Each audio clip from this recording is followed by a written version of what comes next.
Bible నుండి అపోస్తుల కార్యాలు 2వ అధ్యాయము. అపోస్తుల కార్యాలు 2వ అధ్యాయము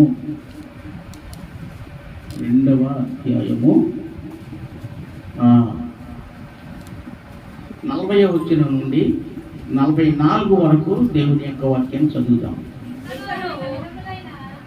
ఇంకను అనేక విధములైన మాటలతో సాక్ష్యమిచ్చి మీరు మూర్ఖులకు ఈ తరము వారికి వేరై రక్షణ పొందుడని వారిని హెచ్చరించెను. కాబట్టి అతని వాక్యం అంగీకరించిన బాప్తిస్మం పొందిరి. ఆ దినమందు ఇంచుమించు 3,000 మంది చేర్చబడిరి. వీరు అపోస్తలుల బోధ యందును సహవాసమందును రొట్టె విరుచుట యందును ప్రార్థన చేయుట యందును ఎడతెగక ఉండిరి. చదవండి. అప్పుడు ప్రతి వానికి భయము కలిగెను. మరియు అనేక మహత్ కార్యములను సూచక క్రియలను అపోస్తలుల ద్వారా జరిగెను. విశ్వాసం ఉంచిన వారందరూ ఏకముగా ఉండి తమకు కలిగినదంతయు సమిష్టిగా ఉంచుకొనిది. దియుగాక వారు స్థిర ఆస్తులను అమ్మి అందరికి వారి వారి అక్కర్ల కొలది పంచిపెట్టిరి. మరియు వారి ఏక మనస్కులై అనుదినము దేవాలయములో కూడుకొనుచు ఇంటింట రొట్టె విరుచుచు దేవుని స్తుతించుచు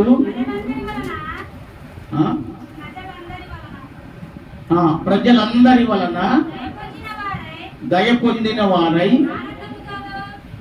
ఆనందముతోనూ నిష్కపటమైన హృదయముతోనూ ఆహారము పుచ్చుకొనుచుండిరి. చాలండి. అలాగనే అపోస్తుల కార్యాలు 4వ అధ్యాయము 28వ 20వ వచనం నుంచి దేవుని వాక్యాన్ని చదువుకుందాం. మేము కన్నవాటిని విన్నవాటిని చెప్పక ఉండలేమని వారికి ఉత్తరమిచ్చిరి. ప్రజలందరూ జరిగిన దానిని గూర్చి దేవుని మహిమపరచుచుండిరి. కనుక సభవారు ప్రజలకు భయపడి వీరిని శిక్షించు విధమేమియు కనుగొనలేక వీరిని గట్టిగా బెదిరించి విడుదల చేసిరి. చదవండి. స్వస్థపరచుట అను ఆ సూచక క్రియ ఎవని విషయములో చేయబడెనో వాడు 40 ఏండ్ల కంటే ఎక్కువ వయస్సు గలవాడు. వారు విడుదల నుండి తమ స్వజనుల యొద్దకు వచ్చి ప్రధాన యాజకులను పెద్దలను తమతో చెప్పిన మాటలనన్నింటినీ వారికి తెలిపిరి. వారు విని ఏక మనస్సుతో దేవునికి ఇట్లు బిగ్గరగా మొర్రపెట్టిరి. చదవండి. నాదా, నాదా, నీవు ఆకాశమును, నీవు ఆకాశమును, భూమిని, సముద్రమును, వాటిలోని సమస్తమును కలుగు చేసిన వాడవు. అన్యజనులు ఎలా అల్లరి చేసిరి, ప్రజలెందుకు వ్యర్థమైన ఆలోచనలు పెట్టుకునేది. ప్రభు మీదను, ఆయన క్రీస్తు మీదను భూరాజులు లేచిరి. అధికారులను ఏకముగా కూడుకొనిరి అని నీవు పరిశుద్ధాత్మ ద్వారా మా తండ్రియు మీ సేవకుడునైనా దావీదు నోట పలికించితివి.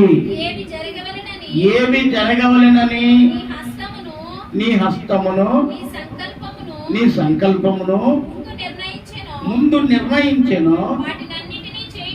వాటినన్నిటినీ చేయుటకై నీవు అభిషేకించిన నీ పరిశుద్ధ సేవకుడైన యేసునకు విరోధముగా హేరోదును, పొంతి పిలాతును, అన్యజనులతోనూ ఇశ్రాయేలు ప్రజలతోనూ ఈ పట్టణమందు నిజముగా కూడుకొనివి. ప్రభువా, ఈ సమయమునందు వారి బెదిరింపులు చూచి రోగులను స్వస్థపరచుటకును ఈ పరిశుద్ధ సేవకుడైన యేసు నామము వలన సూచక క్రియలను మహత్ కార్యములను చేయుటకును నీ చెయ్యి చాచి ఉండగా నీ దాసులు బహు ధైర్యముగా వాక్యమును బోధించున్నట్లు అనుగ్రహించుము. వారు ప్రార్థన చేయగానే వారి కూడి ఉన్న చోటు కంపించెను. అప్పుడు వారందరూ పరిశుద్ధాత్మ చేత నిండి దేవుని వాక్యమును బహు ధైర్యముగా బోధించిరి. చాలండి. దేవుని స్తోత్రం. ప్రభు పరిశుద్ధ లేఖనం మనందరి హృదయాలకు దీవించి ఆశీర్వదించును గాక. ఆ మధ్యన ప్రార్థన చేసుకుందాం. మమ్మల్ని మిక్కిలిగా ప్రేమిస్తున్న మా ప్రియ పరలోకపు తండ్రి, మీ పరిశుద్ధమైన ఘననామానికి స్తోత్రాలు, స్తుతులు, వందనాలు చెల్లిస్తున్నాను మా ప్రభువా. నాయన, ఈ ఉదయకాల సమయంలో ఈ ఆరాధనలో మా ప్రభువా నీ వర్తమానం చేత మాతో మాట్లాడండి. ఇంతవరకు నాయన కొన్ని సూచనలను, హెచ్చరికలను మరి బిడ్డలతో మాట్లాడి ఉన్నాం. తండ్రి, జ్ఞాపకం చేసుకొని అలాగే నీ వాక్య భాగంలో నుండి మాతో మాట్లాడండి. నువ్వు మాట్లాడే దేవుడు అయి ఉన్నావు ప్రభువా. దర్శించండి, బలపరచండి, చూపించి నడిపించి మహిం పొందుకుని నా మాటలు ఎవరికి ప్రయోజనకరమైన కావు తండ్రి. నీ స్తోత్రం. నీ మాటలు మాత్రమే ప్రయోజనకరమైనవి. అట్టి ప్రయోజనకరమైన మాటలు చేత మీరు నాతో మాట్లాడి నన్ను మమ్మల్ని బలపరుస్తున్నామని యేసు పరిశుద్ధ నామమున ప్రార్థించి వేడుకుంటున్నాను మా పరమ తండ్రి. చెప్పండి అందరూ ఆమేన్. చాలా మంచిది. అది ఈ రీతిగా మనం అందరం కూడుకుని మరి ప్రభువుని స్తుతించడం అనేది చాలా దేవునికి మహిమ, చాలా సంతోషం. రాని వారు ఇంకెవరైనా ఉన్నారు ఇక్కడ? మన చర్చిలో ప్రార్థనకు రానటువంటి వారు?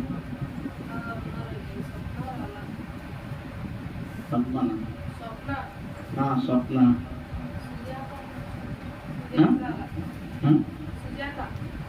సుజాత,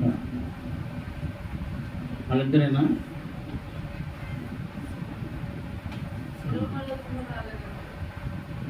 శిరమణ,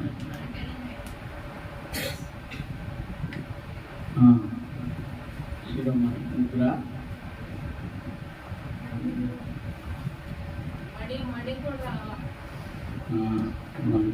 రాజకుమారి, రాజకుమార్ వచ్చిందా? రైట్. దేవునికి స్తోత్రం. ప్రభు నామంలో మీ అందరికీ వందనాలండి. సమయంలో చదవనటువంటి వాక్యంలో ఏంటి అని అంటే, విశ్వాసులు చేయవలసినటువంటి బాధ్యత అనగా యేసుక్రీస్తు ప్రభు నామంలో పాప క్షమాపణను పొందుకొని రక్షణ పొందుకొని యేసుక్రీస్తు రక్తము చేత తమ జీవితాలు అనగా పాపముతో నిండినటువంటి హృదయాలను ఆత్మ సంబంధమైనటువంటి రీతిలో మరి పాపముల చేత కృంగిపోయిన మనము మన యొక్క పాపములను యేసుక్రీస్తు రక్తములో కడగబడినటువంటి వారు ఏం చేయాలో ఇక్కడ రాయబడి ఉంది. దేవుని స్తోత్రం చెప్పండి. హల్లెలూయా. ఏమండి, నేను ఒక మాట చెప్తాను, అడుగుతాను. బల్లారాధన ఎప్పుడు చేయాలి?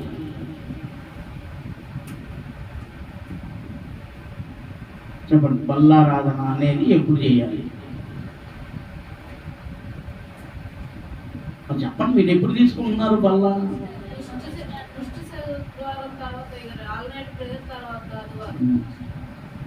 అంతేగా? ఓకే. అంటే నెలలో ఒకసారి, రెండోసారి, ఒకసారి బలం తీసుకునే విధానం అది కాదు. అంటే ప్రతి ఆదివారమా? ప్రతి ఆదివారం కాదు, ప్రతిరోజు పళ్ళలో పాలు పంపులు పొందాలి. వాక్యంలో ఉందా? అండ్ ఉందా? చదివారు మీరు. ఏమని? వారు ప్రతిదినము దేవాలయంలో కూడుకొనొచ్చు, ఇంటింట రొట్టె విరుచుచుండిరి. అవునా? అంతే ఉందా? చూడండి ఒకసారి మీ బైబిల్ రిఫరెన్స్ చెప్పుకుందాం.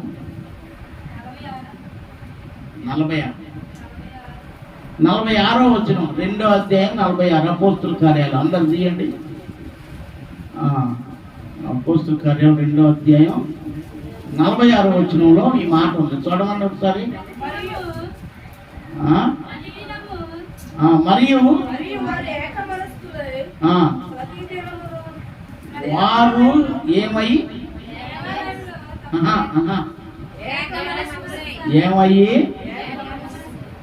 ఏమయ్యారు?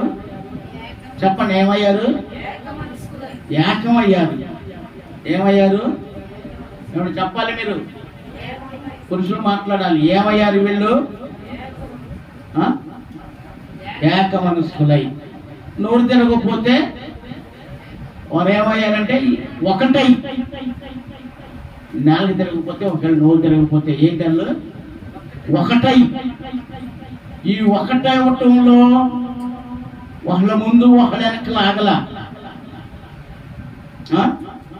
ఒకళ్ళ ముందు ఒకళ్ళ వెనక లాగల, అందరూ కూడా ఒకే మనసు గలవారై ప్రతి దినము దేవాలయములో కూడుకొనొచ్చు, ఇంటింట. రోజు ఉన్నదా లేకపోతే ఏ రోజు కూడుకుంటున్నారు వీళ్ళు? ప్రతి దినము కూడుకోవటం, రొట్టె అనగా బల్ల కార్యక్రమం అనేది ప్రతిరోజు చేశారు. కానీ ఇప్పుడు బల్లారాధన ఎప్పుడు చేయాలి చెప్పండి? ప్రతి రోజు. మరి ఎలా చేయాలి? ఎలా చేయాలి? అందరూ ఏక మనస్కులై. ఎవరు వీళ్ళు? యేసు అపోస్తలుల యేసుక్రీస్తు ప్రభు రక్తంలో కడగబడిన 3000 మంది. దేవుని స్తోత్రం చెప్పండి. ఎంతమంది? ఎవరు వీళ్ళు? యేసుక్రీస్తు రక్తంలో కడగబడినటువంటి 3000 మంది. మొట్టమొదటి సంఘం అక్కడ స్థాపింపబడింది. ఆమేన్. చెప్పండి గట్టిగా. మొట్టమొదటి ఎక్కడ స్థాపించబడిన సంఘం? యెరూషలేములో స్థాపించబడింది. ఈ సంఘానికి ఏముంది? చెప్పండి గట్టిగా, అందరు చెప్పండి. ఏక మనస్సు ఉన్నది. ఏముండాలి సంఘంలో? ఎవరితో?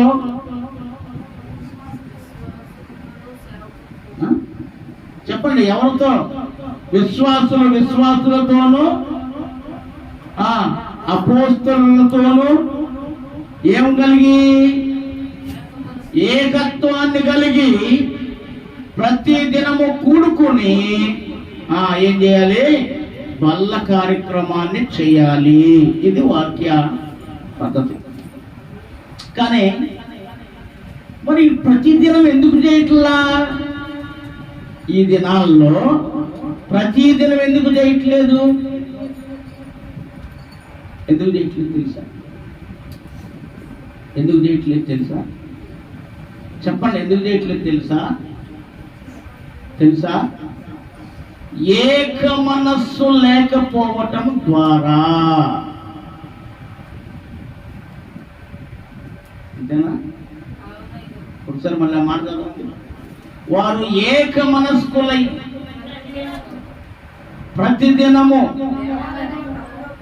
దేవాలయములో కూడుకొనుచు ఇంటింట రొట్టె విరుచుచుండిరి. ఎప్పుడు ఇరవాలి రొట్టె? చెప్పండి ఇప్పుడు. ఎప్పుడు ఇరవాలి? ప్రతి దినము కూడుకోవాలి. ఎలా కూడుకోవాలి? ఇసుక్కుంట కాదు, గొనుక్కుంట కాదు. ఏమండి? ఏక మనస్సుతో ఏక మనస్కులై ప్రతి దినము కూడా ఏం చేయాలంట? కూడుకొని ప్రభు బల్ల కార్యక్రమాన్ని చేయాలి. కొంతమంది నెలలో ఒకసారి చేస్తారు, కొంతమంది ప్రతి ఆదివారం చేస్తారు. కనుక ప్రియులారా, ఎందుకు ఈ బల్లారాధన చేయాలి అని అంటే, ప్రభుతో సన్నిహిత సంబంధాన్ని కలిగి ఉండడం కోసం చేయాలి. ఆమేన్. ఎందుకని అలా కలుగుద్ది? ఎందుకని ప్రభుతో సన్నిహిత సంబంధం అంటే, ఆయన శరీరాన్ని తిని ఆయన రక్తాన్ని త్రాగటం ద్వారా జీవితంలో ఏముంటుందంటే భయం ఉంటుంది అన్నమాట.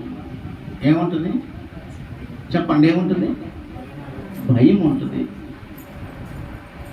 ఈ భయము చేత వాళ్ళు దేవునికి దగ్గరవుతారు. ఏ పాపము చేయడానికి వాళ్ళకి భయం. ఏదైనా చెయ్యాలి అనుకుంటే వాళ్ళకి ఏమవుద్ది? భయం కలుగుతుంది అన్నమాట. అందుకని ప్రియులారా, ఈ బల్ల కార్యక్రమం అనేది ఎలాగ చేయాలి అంటే, ఏక మనస్సు కలిగి ప్రభు యొక్క శరీర రక్తాలలో పాలు పప్పులు పొందాలి.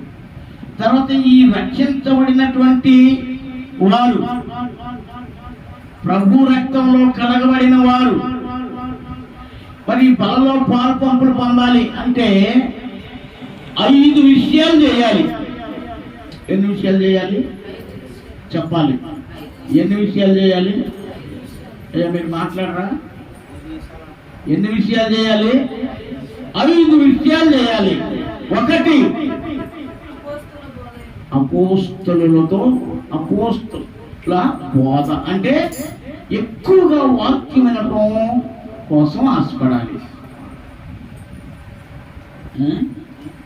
ఎక్కువగా వాక్యం వినడం కోసం ఆశపడాలి. నేను ఒక మాట చెప్తాను. నేను ఎప్పుడైనా సరే టీచర్ గారి ఇంటికి, మన ఏం టీచర్ గారు మీరందరూ ఏమంటారు? సుశీల అంటారు కదా. ఎలిజబెత్ టీచర్ గారికి ఎప్పుడైనా వెళ్ళినప్పుడు కూర్చుంటే ఆమె ఏమడుగుద్దంటే, అన్న ఏదైనా వాక్యం చెప్పండి, సందర్భాన్ని గుర్తు చేయండి అన్న, వాక్యం చెప్పండి ఏదైనా అని అడుగుద్ది. తర్వాత సుశీల అని ఇంకో టీచర్ ఉంది, మొన్న వచ్చారు కార్యక్రమం రోజు, సన్మానం చేసే కార్యక్రమంలో అమ్మాయి కూడా ఉంది. ఆమె అంతే, అన్న వాక్యం చెప్పండి, ఏదైనా వాక్యం చెప్పండి అన్న కాసేపు. అలా మూడో వ్యక్తిగా అంజలి టీచర్ గారు ఉన్నారు, వారు కూడా వచ్చారు మొన్న. వారు కూడా కొంచెం వాక్యం చెప్పండి అన్న, ఏదైనా వాక్యం చెప్పండి అన్న అని అంటా ఉంటారు. దేవునికి స్తోత్రం చెప్పండి, చెప్పండి, గట్టిగా చెప్పండి. ఎందుకు నేను వెళ్ళను ఎత్తి చూపించా మీకు అని అంటే, వాళ్ళు చేసే పని. వాక్యం ఏం చెప్తుంది అంటే, వాక్యము ఏం చెప్తుందంటే అపోస్తలుల సహవాసం చేయాలి. వీళ్ళు ఏమి నేర్పిస్తారు? వీళ్ళు పిల్లలను చెడగొడతారా? విశ్వాసం చెడగొడతారా? వాళ్ళ మీద తప్పుడు ఆలోచన చేస్తారా? ఏంటి మరి వీళ్ళు చేసేది? వాక్యాన్ని బోధిస్తారు. ఇమ్మోనియల్ సంకీర్తనని ఓ పాట పుస్తకం ఉంది, దానిలో ఒక పాట ఉంది, వాక్యముతో నా సహవాసము, వాక్యమే నాకు ఆహారం అనే పాట ఒకటి ఉందండి, నేను మర్చిపోయాను, గుర్తులేదు. వాక్యమే నాకు ఆహారం, వాక్యముతో సహవాసం అంటే వీళ్ళేంటి? ఈ అపోస్తలుల బోధ ఏం చేస్తుంది అని అంటే, తప్పును తప్పుగా ఖండిస్తుంది, ఆ నేరాన్ని నేరంగా చూపిస్తూ ఉంటుంది, పరిశుద్ధతను పరిశుద్ధతగా చూపిస్తూ ఉంటుంది. ఇవన్నీ చూపించడం ద్వారా ఆ కారణం చేత చెప్పండి, విశ్వాసులు అందరూ ఏమై ఉన్నారు? దేవుని స్తోత్రం, ఏక మనుషులే ఉన్నారు. అపోస్తలుల యొక్క సహవాసం.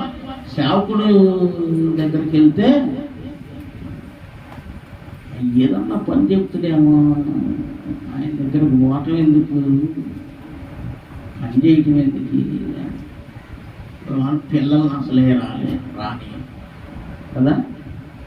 ఒకవేళ వచ్చినా మళ్ళీ పిలుస్తారు, వాళ్ళతో కూర్చొని. యవనస్తులు కనుక వాళ్ళని ఏం చేయాలి? కూర్చోబెట్టి వాక్యాన్ని చదివించి, వాక్యానికి వారిని కూర్చోబెట్టి వాక్యం చదివించి, ఆ వాక్యాన్ని వారికి విసిదపరచాలనే ఒక తపన, ఒక ఆలోచన సేవకుల్లో ఉంటుంది. ఒకవేళ నేను ఎవరిని పిలిచిన మళ్ళీ ఇంటికి పిలుస్తూ ఉంటాను. కనుక ఒకటి చేయాలి, ఎవరైనా సరే అక్కడ ఏం చేయాలంటే, పిల్లల్ని మీరు ఒకటి నేర్చుకోవాలి, సేవకులకు వదిలేయాలి. ఏం చేయాలా చెప్పండి? ఏం చేయాలా? సేవకులకు వదిలేయాలా. సేవకులకు వదిలేస్తే వారిని అగ్ని బాణములుగా సిద్ధపరిచి అపవాది గుండెను కొట్టే అమ్ముడుగా తయారు చేస్తాడు.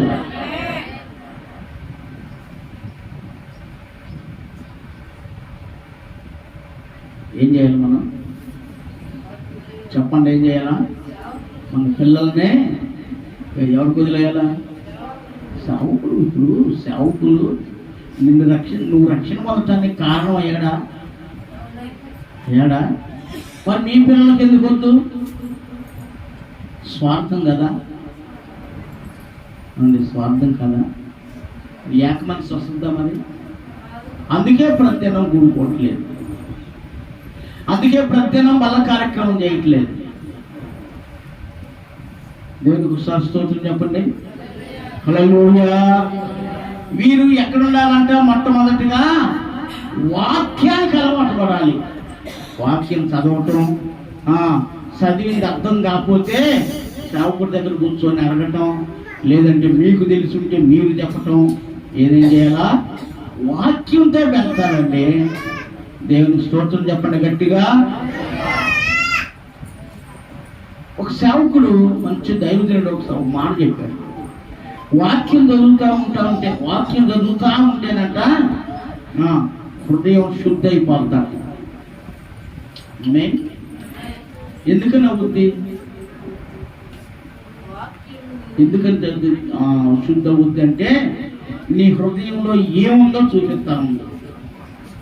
వాక్యం నీ హృదయంలో ఏముందో చూపిస్తా ఉంటుంది. అది అర్థం కానప్పుడు అడిగితే దాన్ని విశదంగా బోధిస్తారు. కనుక ఏం శుద్ధ అవుద్ది? హృదయము శుద్ధ అవుతుంది. తర్వాత ప్రార్థన చేస్తా ఉంటే మనస్సు శుద్ధ అవుతుందట. ఏమవుద్ది? మనస్సు శుద్ధ అవుతూ ఉంటుంది. మనసు మంచి మనసేనా? ఇది వంకర మనసు. ఏ మనసు? వంకర మనసు, వంకర ఆలోచనలు.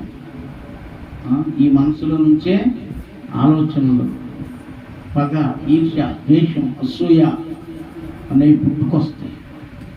వీటిని లోపల లోపల లోపల వాటిని తలంచుకుంటూ పెరిగి పెద్ద ఏరు పారి మహావృక్షంలాగా ఉంటే వాళ్ళ జీవితం అంతా కూడా అలాగే ఉండిపోతూ ఉంటుంది. వాళ్ళు సంఘంలో కలవలేరు, సేవకులతో ఉండలేరు. మంచి అనేది వారి ద్వారా జరిగే అవకాశాలు ఉండవు అని వాక్యం తెలియజేస్తూ ఉందన్నమాట. ప్రభునందు ప్రియులారా, కనుక వాక్యానికి మనం అతకబడాలి. వాక్యం చేత మనం అతకబడాలి. చెప్పండి, వాక్యం చేత మనం అతకబడాలి. కనుక వాక్యాన్ని మనం హత్తుకోవాలి. ఎక్కువగా వాక్యం వినడం కోసం ఆశపడాలి. దేవుని స్తోత్రం. మరొక మాట అపోస్తలులో వాళ్ళు మాట్లాడుతూ ఏం చెప్తారంటే, వినుటకు వేగిరి పడాలి, మాట్లాడడానికి నిర్ధారించాలి. మనం ఎక్కువగా మాట్లాడకూడదు. వాక్యాన్ని వినటం కోసమే ఆశపడాలి. దేవుని స్తోత్రం చెప్పండి. చెబుదాం గట్టిగా హల్లెలూయా. చెప్పండి గట్టిగా హల్లెలూయా. వీరు అపోస్తలుల బోధ, ఈ బోధ ఏం చేస్తుందంటే, ఈ బోధ హెబ్రీ పత్రికలో రాయబడింది. ఏమనే? వాక్యం రెండంచుల ఖడ్గం గలదై కీళ్లలోనికి ఎముకలలోకి దూరుచు మూలుగులను విభజించును అంత మట్టుకు దూరి అంతటిని ఛేదించి వేష్టిని తొలగించి శుద్ధమైనటువంటి మనసు, శుద్ధమైన ఆత్మ, శుద్ధమైన హృదయాన్నే కలగజేస్తా ఉంటుంది. నీ వాక్యంతోనే నీ సహవాసం అయి ఉండాలి. నీ స్నేహితులు ఎవరైనా కావచ్చు, కానీ వారు నిన్ను మధ్యలోనే ముంచుతారు, వారు నిన్ను మధ్యలోనే మాయ చేస్తారు. కానీ ప్రియులరా, వాక్యంతో సహవాసం చేస్తే నువ్వు చచ్చిపోయినా సరే వాక్యం నిన్ను మోస్తా ఉంటుందండి.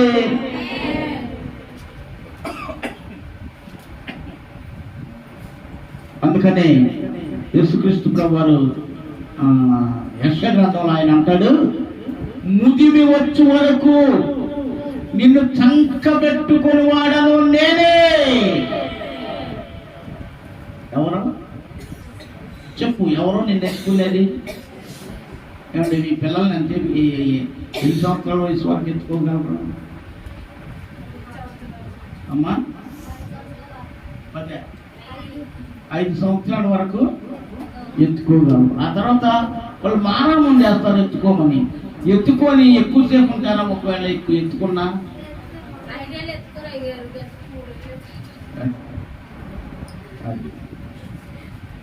దేవుని స్తోత్రం చెప్పండి. కానీ వాక్యంతో నువ్వు సహవాసం చేస్తే దేవుడు నువ్వు మరణించే వరకు నిన్ను ఎత్తుకొనే ఉంటాడు. నువ్వు మరణించిన తర్వాత కూడా ఆయన చంకనెత్తుకొని పాలించి లాలించే దేవుడు. ఎవరితో సహవాసం చేయాలి? వాక్యంతో సహవాసం చేయాలి. దేంతో? ఎవరితో? వాక్యం అంటే వాక్యం అంటే దేవుడు. వాక్యము ఏమైంది? దేవుడై ఉన్నాడు. కనుక ఏం చేయాలి మనం అంటే ఎక్కువ అపోస్తలుల బోధ యందు మనం ఏం చేయాలా? బోధను అనుసరించే వారంగా మనం ఉండాలి, బోధ వినేవారంగా ఉండాలి, వినిన బోధ ప్రకారం మనం నడుచుకునే వారమై ఉండాలి. దేవుని స్తోత్రం. రెండవదిగా మనం జ్ఞాపకం చేసుకుంటే వీరు అపోస్తలుల బోధ యందును, తర్వాత సహవాసమందును ఏం చేయటంతో సహవాసం చేయాలి. ఎవరితో? దేవునితో సహవాసం చేయాలి. మూడవదిగా రొట్టె విరుచుట యందు, అంతేనా? నాలుగవదిగా ప్రార్థన చేయుట యందు. ఈ 4 కార్యక్రమాలనే ఎలా చేయాలంట? ఎడతెగక చేయాలి. దేవుని స్తోత్రం. రాత్రింబవళ్ళు చేయాలి. ఒకరోజు కాసేపు కూర్చునిగా ఇంకో కార్యక్రమం ఉంది, ఇంకొకటి చేయాల్సింది. ఏం చేయాలి అని అంటే ఏక మనస్సు గలవారై ఉండాలి. ఇలాగా 5 కార్యక్రమాలు అనగా ఈ 5 పద్ధతులను అనుసరించిన వారు ఏం చేయాలి? పనులలో పాల్పంపులు పొందాలి. ఈ 5 కార్యక్రమాలు అనగా ఈ 5 పద్ధతుల ప్రకారం నడిచిన వారు చెప్పండి, వారు ప్రార్థన చేయగానే వారి కూడు ఉన్న చోటు కంపించెను. ఊరకనే కంపించిందా? ఊరకనే భూకంపం రాలేదు అక్కడ. స్తోత్రం చెప్పండి. హల్లెలూయా. భూకంపం రావాలంటే, నువ్వు కూర్చున్న స్థలంలో భూకంపం రావాలి అంటే ఒకటి నువ్వు అపోస్తలుల బోధన అనుసరించాలి, దాని ప్రకారం జీవించాలి. 2 నువ్వు అపోస్తలులతో సహవాసం చేయాలి. ఒకటి అపోస్తలుల బోధ వినాలి, రెండోది వారితో సహవాసం చేయాలి, మూడోది రొట్టె వినవాలి, నాలుగవది ప్రార్థన చేయాలి, ఐదవది ఏక మనస్కులై ఉండాలి. కూడి ప్రార్థన చేయగానే భూమి కంపిస్తుంది. ఇంకొక కార్యం జరుగుద్ది. ఏంటో తెలుసా? పరిశుద్ధాత్మ దిగి వస్తాడు. కన్నబల్లి కబుర్లు కాదు, కొట్టగాడ పిల్లలు కబుర్లు కథలు చెప్పుకున్నట్టు కాదు. ఇది అర్థం, సహజ ముఖాన్ని చూపించే అర్థం. ఇది వాక్యం ఎలాంటిది? అర్థం అలాంటిది. ఈ మనం చూసే సహజ అర్థాలు అవి నీ శరీరం మీద ఉన్న మురికిని మచ్చల్ని, నీ ముఖం మీద ఉన్నటువంటి పరిస్థితులను చూసేస్తుంది. కానీ వాక్యం అనే అర్థం పై రూపాన్ని చూపించదు, ఇదే అంతరంగాన్ని చూపించేది అర్థం. మరి అర్థం ఎక్కడికి పోతామా? నిజం చెప్పండి, ఏం చేస్తారు తెలుసా? బీరువాకి అద్దాలు ఉంటాయి, అది ఫుల్ చూపించుద్దా? నిలువుట అద్దాలు ఉంటాయి, కింద నుండి కూడా అద్దాలు గోడకు అమర్చేస్తారు కొంతమంది కదా. చూసారా మీరు? నేను చూశాను. అద్దాలు ఏం కనపడేటప్పుడు కింద బ్రేళ్లతో సహా కనపడుతుంది, పాదాలకున్న బ్రేళ్లతో సహా చుట్టూ చివరి భాగం వరకు కూడా కనిపిస్తూ ఉంటుంది. వస్త్రధారణ ఈ కుదిరిందా? వస్త్రం ధరించుకునే విధానం కుదిరిందా? లేకపోతే దాన్ని పక్కకు పోయిందా? లేకపోతే ఇలా కుదరలేదా? అనే ఆలోచన నీ నీ పరిస్థితిని చూపిస్తుంది. కానీ నువ్వు సరిగ్గా నడుస్తున్నావా లేదా, వాక్యంతో సహవాసం ఉందా, అపోస్తలుల బోధ ఉందా, రొట్టె విరుస్తున్నావా, ఏక మనస్సు ఉందా, ఎడతగని ప్రార్థన చేస్తున్నావా, వీటిలో ఏది తక్కువైనా చూపించేది అర్థం, వాక్యం అనే అర్థం. ఏమర్థం? మరి వెళ్తున్నారు వాక్యం అంటే ఎక్కడికి వెళ్తున్నారు? మాట్లాడితే ఎక్కడికి వెళ్తారు? బీరువా దగ్గరికి. అంతేనా? మాట్లాడితే ఎక్కడికి వెళ్తారు? బీరువా దగ్గరికి. ఇప్పుడు నిజం చెప్పండి, ఈరోజు ప్రార్థనకు వచ్చారు, వస్తున్నారు, స్నానం చేసి రెడీ అయ్యే ముందు ఎంతమంది బీరువా దగ్గరికి వెళ్ళారు? అది దేవుడు మిమ్మల్ని ఆశీర్వదించిందాక. ఎందుకంటే యథార్థంగా ఒప్పుకున్నారు. అలాంటి వాళ్ళే దేవునికి కావాలి. యథార్థంగా ఉండే వాళ్ళే దేవునికి స్తోత్రం చెప్పండి. హల్లెలూయా.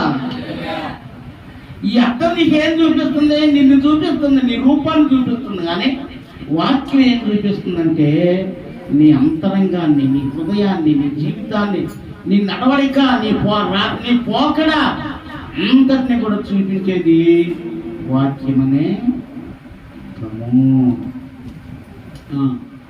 మూడవదిగా రొట్టె విరుచుట. ఈ రొట్టె విరుచుట కార్యక్రమం ఎందుకు చేయాలి? అసలు ఇది ఎప్పుడు జరిగింది? ఎప్పుడు జరిగింది అంటే ఆది కాలంలో, అనగా సంఘము ఏర్పడక ముందే పాత నిబంధన గ్రంథంలో ఈ బల్ల కార్యక్రమం, రొట్టె విరవడం అనేది అబ్రహాము దగ్గర జరిగింది. అబ్రహాం దగ్గర జరిగింది. చదవండి ఒకసారి. ఆది కాండం 14వ అధ్యాయము 18వ వచనం. మరియు షాలేము రాజైన మెల్కీసెదెకు క్రమము చొప్పున రొట్టెను ద్రాక్షారసమును తీసుకొని వచ్చాను. ఎక్కడికి? అబ్రహాం దగ్గర తీసుకొని వచ్చాడు. ఎవరు తీసుకొచ్చింది? షాలేము రోజు. దేవుని స్తోత్రం చెప్పండి. ఎప్పుడు జరిగింది వాళ్ళ కార్యక్రమం? ఆది కాలంలో. సంఘం సంఘం ఎప్పుడు ఏర్పడింది? ఏమంటే సంఘం ఎప్పుడు ఏర్పడింది? చెప్పండి. సంఘం ఎప్పుడు ఏర్పడింది?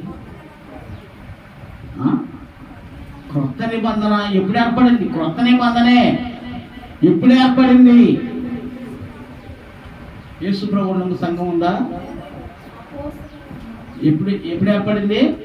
యేసు ప్రభు తర్వాత ఆయన పరలోకమునకు వెళ్ళిన తర్వాత అపోస్తుల కాలంలో సంఘము స్థాపన ప్రారంభమైనది.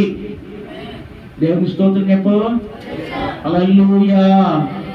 ఆది కాండంలో అబ్రహాము దగ్గర షాలేము రాజు ప్రారంభించిన ఆ బల్ల కార్యక్రమం ఎక్కడ ప్రారంభమైంది అని అంటే మత్తయి సువార్త 26వ అధ్యాయము 26వ వచనం నుండి ప్రారంభమైనది. ఈ షాలేము రాజు ఎవరో ఇంతకే తర్వాత చూద్దాం. చదవండి ఒకసారి. మత్తయి, లూకా కూడా చదవండి. ఒక్క నిమిషం. తర్వాత మత్తయి, అదే లూకా ఒకరు చూడండి, మార్కు ఒకరు చూడండి. రైట్, చెప్పు. వారు భోజనము చేయుచుండగా యేసు ఒక రొట్టెను పట్టుకొని దానిని ఆశీర్వదించి విరిచి దాన్ని శిష్యులకిచ్చి, మీరు తీసుకొని తినండి, ఇది నా శరీరము అని, ఇది నా శరీరము అని చెప్పాను.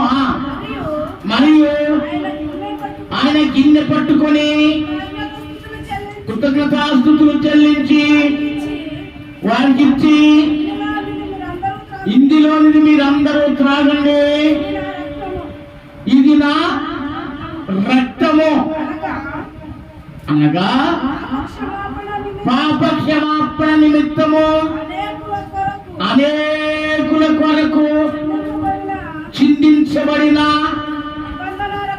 నిబంధన రక్తము అని యేసుక్రీస్తు ప్రభువారు సెలవిచ్చి ఉన్నారు.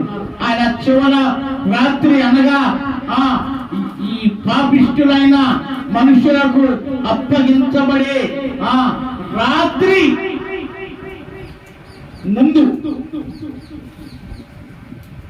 రేపు అప్పగించబడతాడనగా ఈ రాత్రి ముందుగా ఆ రాత్రి ఏం చేశాడు అనంటే ప్రభు రాత్రి భోజనాన్ని యేసు ప్రభు వారు చేసి ఆయన అంటున్నాడు, ఇది నా శరీరము, ఇది నా రక్తము అని అన్నారు. దేవుని స్తోత్రం చెప్పండి, చెప్పండి గట్టిగా.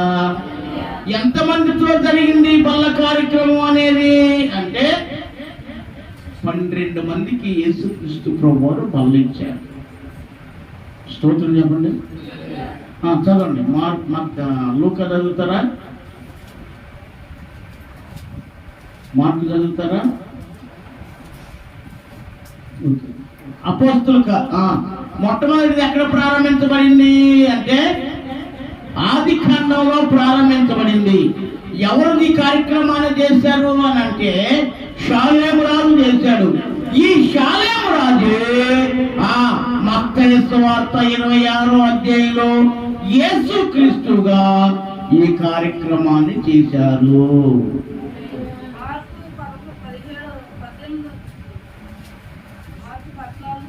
మార్కు 14:18 వారు కూర్చుండి భోజనము చేయుచుండగా యేసు నీలో ఒకడు అనగా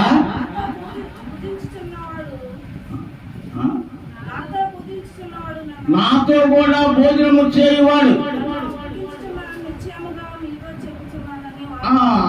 చదవండి.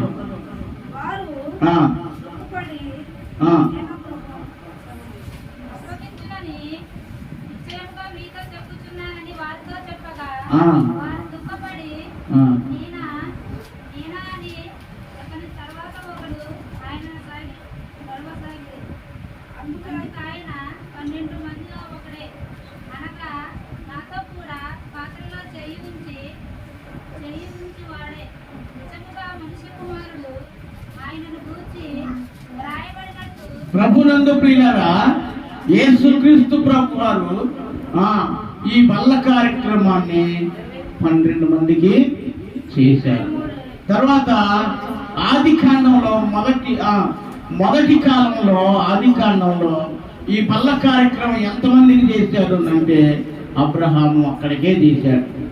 షాలేం రాజు యేసుక్రీస్తు ప్రభు, ఆ షాలేం రాజే యేసుక్రీస్తు ప్రభువుగా ఇక్కడ చెప్పండి 12 మందికి చేశాడు. ఆ తర్వాత మరొక మాటను మనం చూద్దాం. చూడండి, అపోస్తలుడైన పౌలు కొరింథీయులకు రాసినటువంటి మొదటి పత్రిక 11వ అధ్యాయంలో ఈ మాటను చూద్దాం. మీరు నాకు అప్పగించిన దానిని నేను మీకు అప్పగించిన దానిని ప్రభు వలన పొంది తిని, ప్రభు అయిన యేసు తాను అప్పగించబడిన రాత్రి ఒక రొట్టెని ఎత్తుకొని కృతజ్ఞతాస్తుతులు చెల్లించి దానిని విరిచి, ఇది మీ కొరకైన నా శరీరము, నన్ను జ్ఞాపకము చేసుకున్నడగై దీనిని చేయడని చెప్పాను. ఆ ప్రకారమే భోజనమైన పిమ్మట ఆయన పాత్రను ఎత్తుకొని, ఈ పాత్ర నా రక్తమూలమైన క్రొత్త నిబంధన, మీరు దీనిలోనిది త్రాగునప్పుడల్లా నన్ను జ్ఞాపకము చేసుకున్నకై దీనిని చేయలే అని చెప్పాను. ప్రియులారా, పౌలు మరి ఏం చేశాడంటే సంఘానికి, కొరింథీ సంఘానికి బల్ల కార్యక్రమాన్ని చేశాడు. దేవునికి స్తోత్రం చెప్పండి. మొదటిగా చెప్పండి, ఎవరు చేశారు? షాలేం రాజు. రెండవదిగా ఎవరు చేశారు? చెప్పాలి, యేసుక్రీస్తు ప్రభు వారు చేశారు. మూడవదిగా ఎవరు చేశారు? పౌలు కంటే ముందుగా చేశారు అపోస్తుల కార్యాలు. ఎవరు చేశారంటే అపోస్తలులు. యేసు ప్రభు 12 మంది శిష్యులు ఈ కార్యక్రమాన్ని చేశారు. నాలుగవదిగా ఎవరు చేశారు? పౌలు చేశారు. దేవుని స్తోత్రం. ఇంతకు ఈ కార్యక్రమం అంతటిని ఎలాగ చేయాలా అంటే, మనం ముందు చదువుకున్నాం కదా, అపోస్తుల బోధ, వాక్యాన్ని వినాలి, వాక్య పద్ధతిని అనుసరించాలి, తర్వాత వారితో సహవాసం చేయాలి. అంటే దుష్టులు సహవాసం చేయవాడు ఏమవుతుంది? దుష్టుడా? ఏమన్నది? చెడిపోవును అని. నువ్వు బైబిల్ చదవట్లేదు. అట్లాగైతే శాంతిగా ఉన్నా. నీతిమంతులతో సహవాసం చేయవాడు నీతిమంతుడు అవుతాడు. పరిశుద్ధులతో సహవాసం చేసేవారు పరిశుద్ధులు అవుతారు. పిల్లరా, రక్షించబడిన వారు, మారు మనసు విషయమై బాప్తిసం పొందిన ప్రతి వారు ఎవరితో సహవాసం చేయాలి? నీతిమంతులతో సహవాసం చేయాలి. ఎవరితో సహవాసం చేయాలి? అపోస్తలుల సహవాసాన్ని చేయాలి. ఎవరితో సహవాసం చేయాలి? వాక్యంతో సహవాసం చేయాలి. ఇలాగ చేయటం ద్వారా చేసే ప్రతి ఒక్కరికి ఏమొస్తుంది? ఏమొస్తుంది? ఏమొస్తుంది? చెప్పాలి. ఏమొస్తుంది? చెప్పాలి. ఏమొస్తుంది? ఏక మనస్సు వస్తుంది. స్తోత్రం చెప్పండి గట్టిగా. చెప్పాలా? ఏమొస్తుంది? ఏక మనస్సు వస్తుంది. ఇంకో మాట చదువుకొని ముగించుకుందాం. అదే అపోస్తలుల కార్యాలు 8వ అధ్యాయంలోకి రండి. 8వ అధ్యాయంలోకి రండి. ఇక్కడ కూడా ఏక మనస్సు అని రాయబడింది. చూడండి ఒకసారి. అనేకులకు పట్టిన అపవిత్రాత్మలు వారిని వదిలిపోయారు. అందుకు ఆ పట్టణంలో మిగులు సంతోషం కలిగింది. అది సంతోషం సంగతి కాదండి. ఫిలిప్పు క్రీస్తును వారికి ప్రకటించుచుండెను. జన సమూహములు విని ఫిలిప్పు చేసిన సూచక క్రియలను చూచినందున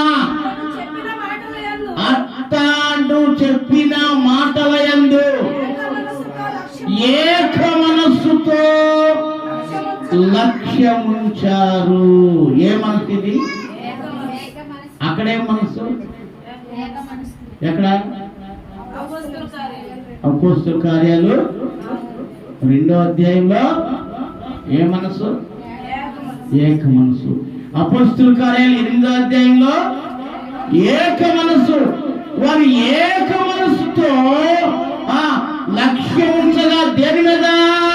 వాక్యం మీద, దేవుడు చేస్తున్న సూచక్రియల ద్వారా, అద్భుత కార్యాల మీద, యేసు ప్రభు కార్యాల మీద లక్ష్యం ఎలా ఉంచారంట? ఏక మనస్సుతో లక్ష్యం ఉంచడం ద్వారా అద్భుతాలు జరిగినాయి అక్కడ. ఆమె ఏం జరిగినాయి?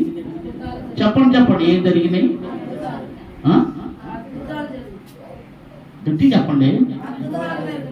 ఎలా జరిగినాయి? చెప్పండి. ఏక మనస్సుతో. సంఘంలో ఉన్న నీకు నీకు నీకు నీకు ఏ మనసు ఉండాలి? చెప్పాలి. చెప్పు.